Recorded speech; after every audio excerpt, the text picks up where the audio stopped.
Children, as you have started with the computer system organization, the topic for today is software. Now, software is basically a set of instructions that we give to the computer to carry out a particular task. So, it is basically a set of instructions which you give to the computer in the form of computer language for a specific purpose. Now your purpose can be if you want to carry out some addition, subtraction, or you want to open a window, or you want to create a digital painting, etc. So all these are the instructions which we give to the computer. Now we have basically three types of softwares. Here you can see that first one is application software. Now it handles the specialized common task as a user wants to perform. It is basically a application oriented, means if we devise a software that is specialized for a particular kind of task, like if you want to create a software for a bank or a hotel, a software that manages a hotel system, or like MS Word basically does all the word processing. So it is basically a word processing application software. So application software is basically designed for a particular application.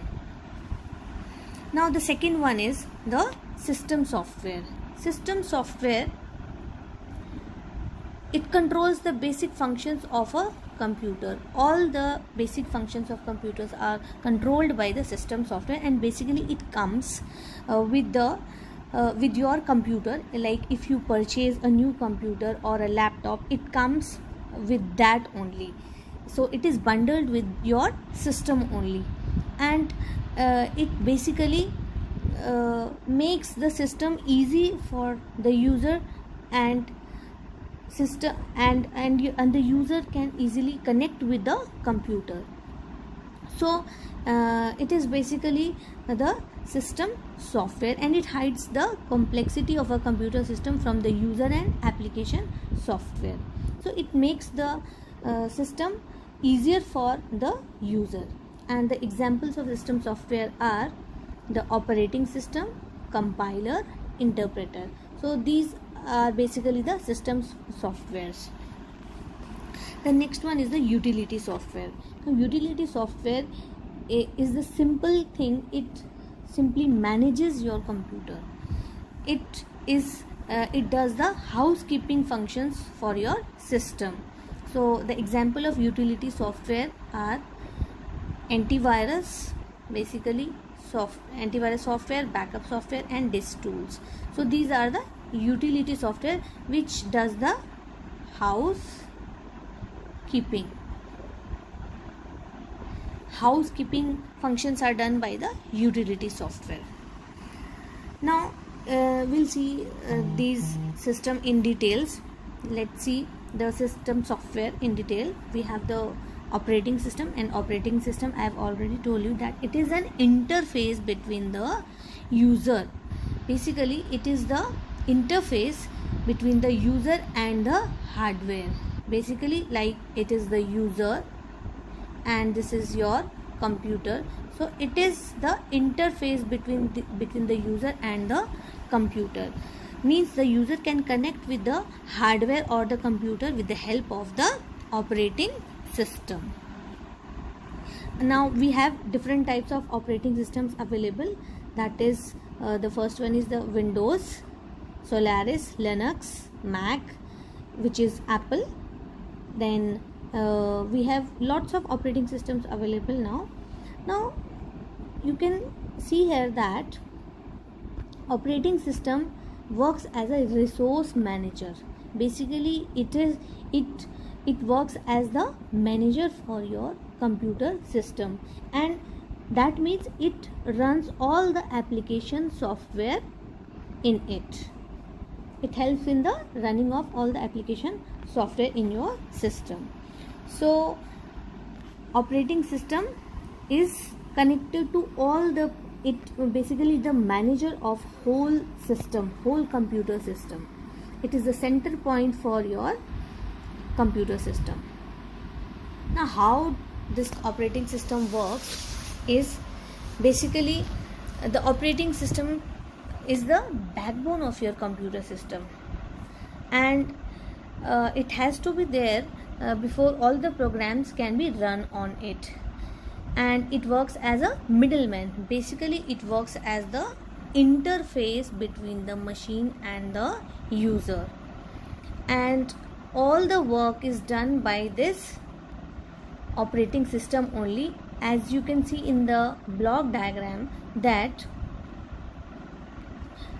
there is user, and here is user, then software, then operating system is there. So basically the operating system is the middleman between the user and the computer system. Other functions which are done by the operating system are: it manages the hardware resources of the computer system. Means all the resources, either it is printer, either it is plotter or mouse, keyboard, all these things are handled by the operating system. And it also provides a proper way of dealing of the applications and the hardware without having to know all the details of the hardware. Means it handles the hardware also, it handles the software also. So this is your operating system, and the functions of operating system are simple, and that means it is the manager of your computer. It manages the memory, it manages the device, it manages the storage, it manages the everything. It manages the processor also. Means all the scheduling or all the processes or programs are handled by the operating system only. And overall it is the user interface. Means it comes in between the user and the hardware. Now we have different types of operating systems. Single user operating system, where only one user at a time works, and it was used in earlier times and in the present scenario also. That is, the example of single user is the DOS. DOS means disk operating system. D for disk, O for operating, and S for system. So disk operating system is the single user operating system where a single user can work at a time. But now it has been replaced by multi user system, that is single user and multitasking, where there is only one user and the user can perform multiple tasks at a single time. Now after DOS, the next operating system which came in was Windows 95. First it came Windows 95, then Windows 98, then 2000, then Millennium Edition, then XP, then Vista, then Windows 7. Like this, there are various versions of operating systems that comes in according to their versions.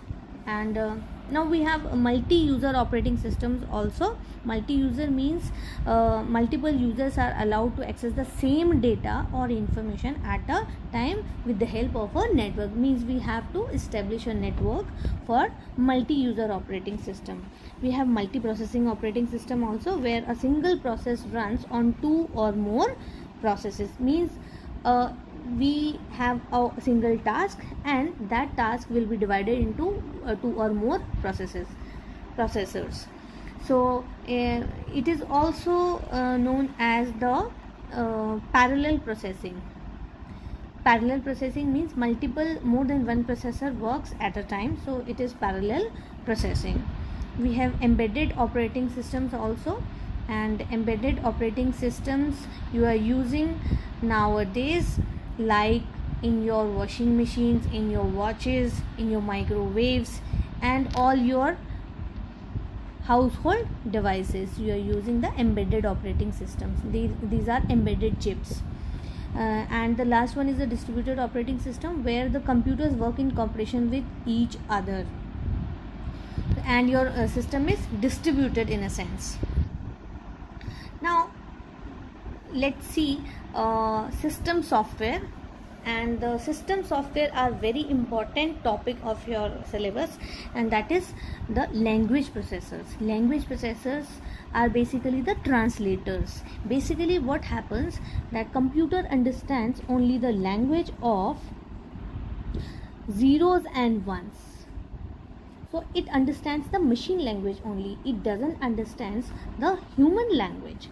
So we have to have some middleman which can convert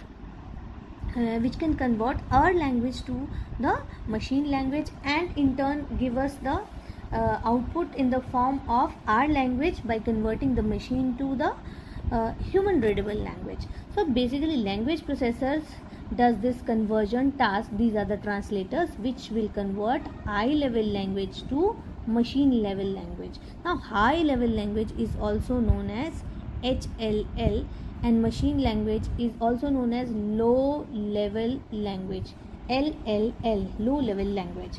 So these language processors basically convert the human language to computer language, and computer language to human language.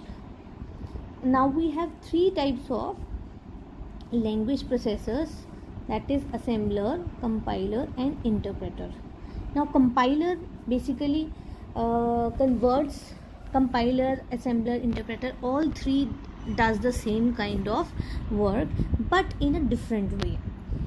Now what is the difference between them is, a compiler converts high level language code to machine code in just one go or in one session. Means it will take up the whole code at once and convert it into the zeros and ones at once.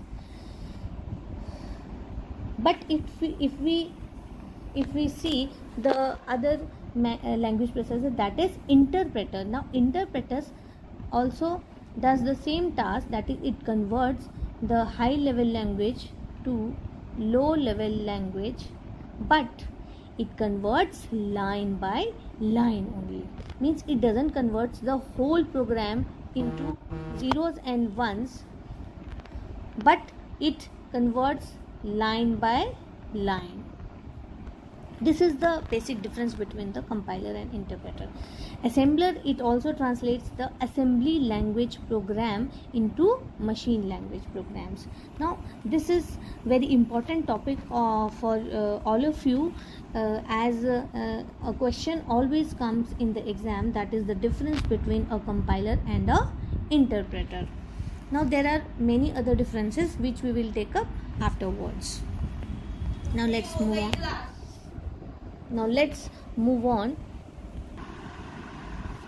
Now the next topic is the application software. We have two types of application softwares, as I've already discussed. These are the specific purpose softwares. Means they are made for a particular kind of application. Now we have two types of application softwares, that is the general purpose application software and specific purpose application software. Now the general purpose application softwares are ready to use software for daily use, like your MS Word, MS Excel or PowerPoint or DBMS packages. And the specific purpose application softwares are which are designed for a particular kind of task. For example, you can see here that in a company there are many employees and their salaries will be released with the help of a software, that is a payroll management software. Similarly, we can use a specific purpose application software for a hotel management, and to manage a hospital we can have a hospital management software. So like this we can have a specific purpose application software which are designed for a particular kind of task. The next is the third category of your software is the utility software. Now utility software, as I have already told you, it maintains your system, it maintains your computer, it is basically it basically does the housekeeping functions for a computer system. Now it basically assists the operating system in carrying out certain specialized tasks. Now the first type of utility software is antivirus. Antivirus basically scans your system for any kind of virus threat, and if the virus is detected, it gets rid of it by deleting or isolating, or you can say quarantining that code. The next is the compression tool. Compression tool are utilities that help OS, operating system, in shortening. Means it can squeeze up your bigger files into small files so that they can take less space in your system. The next is disk cleanup software, and disk cleanup software basically it frees up the space in your disk. It basically cleans up all the unwanted files from your system. Next is the disk defragmenter. Disk defragmenter is an important kind of utility which is present in your system. It basically increases the file access speed by rearranging the fragmented files, or basically it rearranges the files, like your if this is, if I'll take an example. If say this is a disk and your files are lying here, your file is lying here and here. Now due to this, your memory will be scattered, and it will not be continuous. So your system will become slow. So in order to increase the speed of your processor, or file access, to speed up the file access of your system, you can use a disk defragmenter, which will basically make up the continuity in that space. Now this space is not used, this space is unusable, and this space is unusable like this. So what it will do is, it will basically remove those spaces which are lying in between the files, and remove those and make a continuous file system like this, and this is unused space.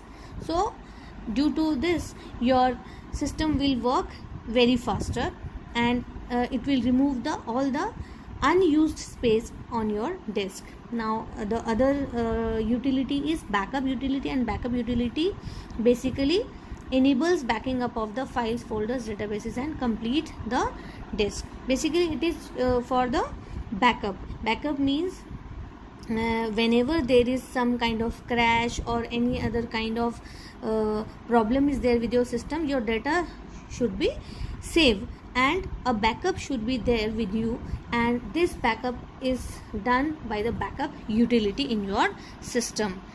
The next one is the file management tools, and